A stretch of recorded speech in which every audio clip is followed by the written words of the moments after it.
Are you interested in providing results-driven treatment services? Join a team of like-minded individuals who share your passion and support your success. With more than 1,000 franchised locations in 49 states, Massage Envy is not only the nation's #1 provider of massage services collectively across its franchise network, but also a national leader in skincare. Start or grow your career at a Massage Envy franchised location. Visit massageenvy.com/SDcareers for full details. SkinScript Skincare was created by estheticians for estheticians. Join us in 2024 as we bring you the best in new products, classes, and resources. Plus, no sales pitches, no pressure, and no spending requirements. The focus is always on you. Sign up at SkinScriptRx.com and embark on your path to becoming an empowered SkinScript Pro today. DMK is unlike any skincare company on Earth. Named after visionary founder Danae Montague King, DMK is committed to providing individualized products and treatment plans that heal skin on the cellular level, whether the condition concerns pigmentation, acne, inflammation, or signs of aging. DMK is home to the original enzyme mask, the game-changing formula that sends oxygenating, tightening, and exfoliating signals into the skin to enact changes in skin structures from the inside out. DMK's business is built on empowering estheticians with education. The DMK Tool Belt and Remove, Rebuild, Protect, and Maintain concept allow estheticians to be flexible when treating clients and bringing their best skin forward. At DMK, we believe everyone deserves to feel the confidence that comes with healthy, beautiful skin. Learn more at DanaeMKing.com. That's DANNEM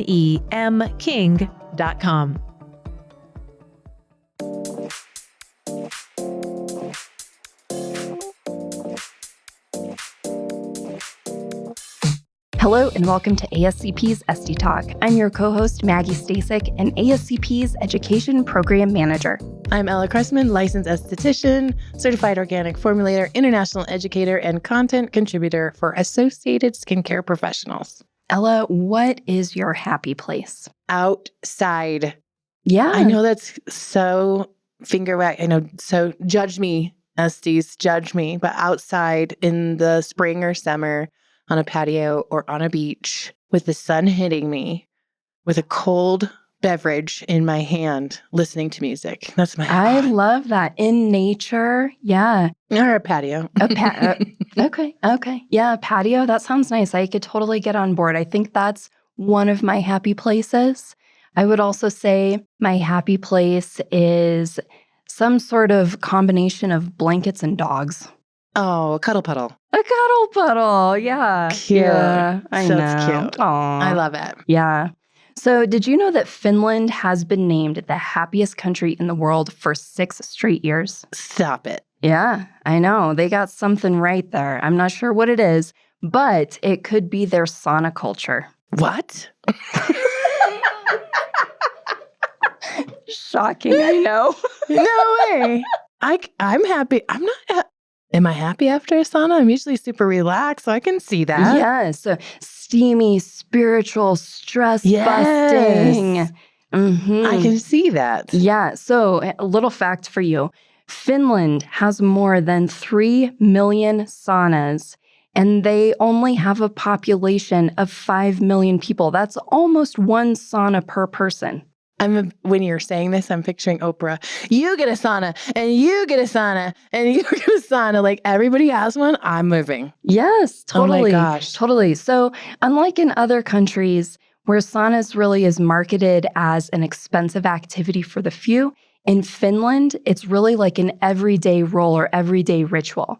So you don't have to worry about how you look. Everyone is equal, stripped of status.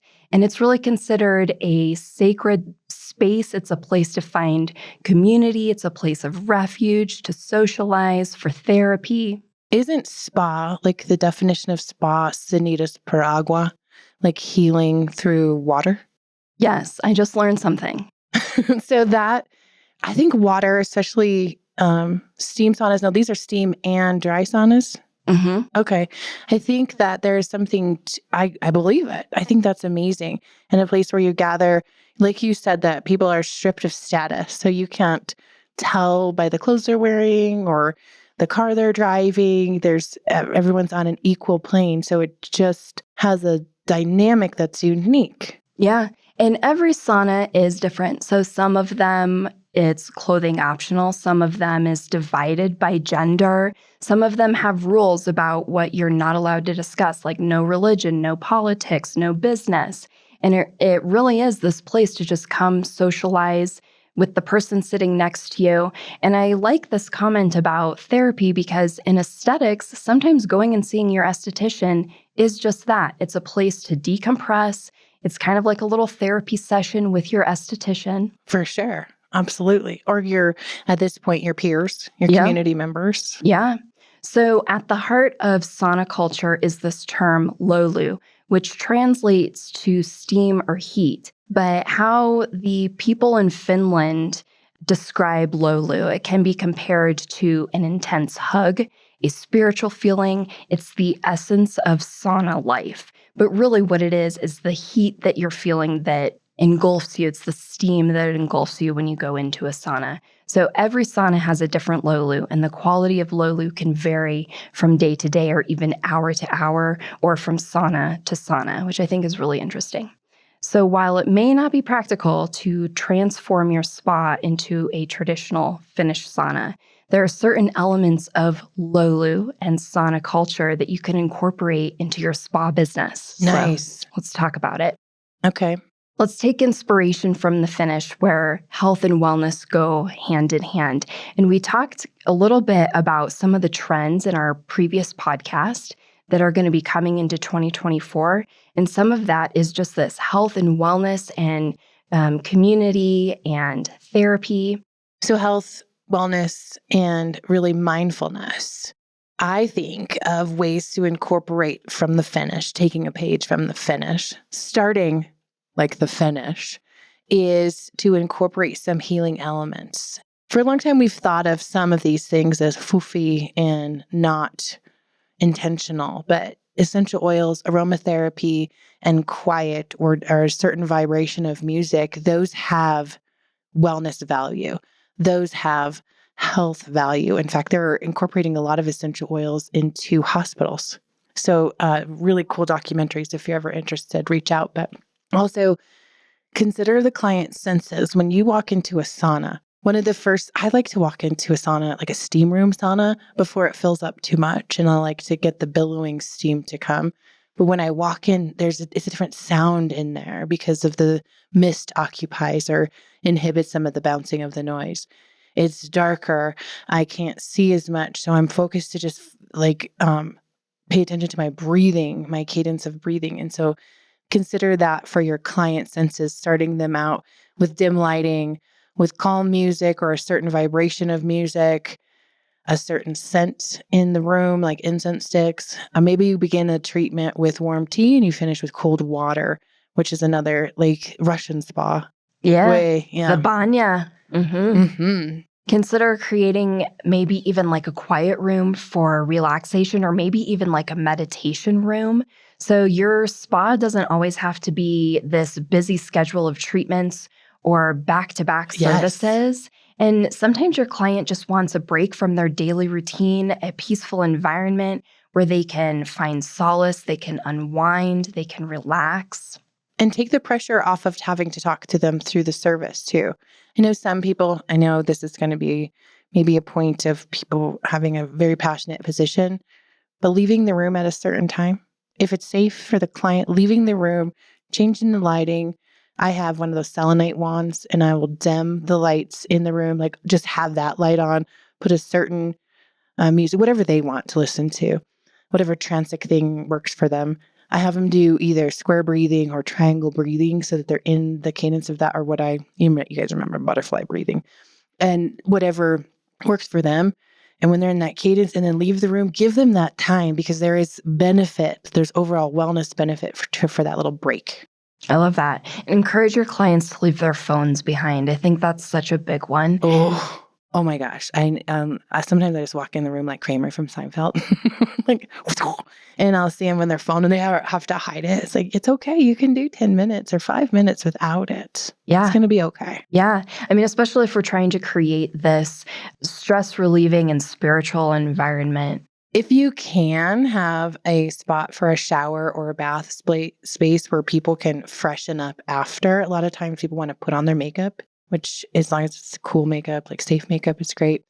You can offer bathrobes and slippers as part. You can get them easily on 2-day Prime for sure, that are disposable or washable. A nice way to just up it's like the day spa experience a little bit. And then provide warm massage tables. My acupuncturist actually does this. She has this far-reaching infrared mat that she puts under. I know how much it was. It is an investment. But for me, when I'm sitting there, because I have a hard time relaxing, when I'm sitting there on this warm mat, or you could put a electric blanket under there, whatever works for you. And it's the texture thing for me, like the texture of the clean linens or the soft blankets or the weighted blanket feel for me, that just like sets it where my mind can relax. So consider adding something like that. And last but not least, add a sauna. If you have the budget for it, it's a great addition. And you can branch out beyond just a traditional steam room. There's salt, clay, jade saunas. You know what they have on Amazon? Himalayan salt panels. Oh, love that. You could put up on a wall with lighting behind them, so it warms them. I saw this in another practitioner that I go to for my self-care. She has it on her wall, and she was inspired by this salt room. It's a really cool wellness center, but they have a Himalayan salt room, and there's this wall with this listen, this is my version, but light bulbs behind it that warm the Himalayan salt crystals. It's a little bit different than a salt room, but it brings that salt room experience or those ionic vibrations into your space too. So think about that. Yeah, that's super cool. There's also infrared saunas. That's very popular, no-touch treatment option. Might cost a little less than your traditional steam room sauna if you don't have the capabilities of bringing that into your space. You know, they do a lot of those infrared saunas in gyms also because of the restorative benefits. And I know those are an investment, but consider it. There's a lot of opportunity for small business association loans. That would be something to add in. Have it be either the start of your treatment, have them sit in there, listen to music in their robe and slippers while you're finishing up with someone. And I do want to touch back on something you said is like, you don't have to be booked back to back to back to back to back to back. All of this is fantastic, but you also have to preserve some of that for you. So give yourself a few minutes for you to go in there, for you to check your makeup, for you to sit in front of the salt lamp as well. Because if you're at your best, you're going to be more profitable. I love that. Now, listeners, we want to hear from you. How are you incorporating sauna culture into your treatment space? Share with us on social media through Instagram, Facebook, or by emailing getconnected@ascpskincare.com. Thank you for listening to ASCP Esty Talk, and as always, for more information on this episode, or for ways to connect with Ella and myself, or to learn more about ASCP, check out the show notes.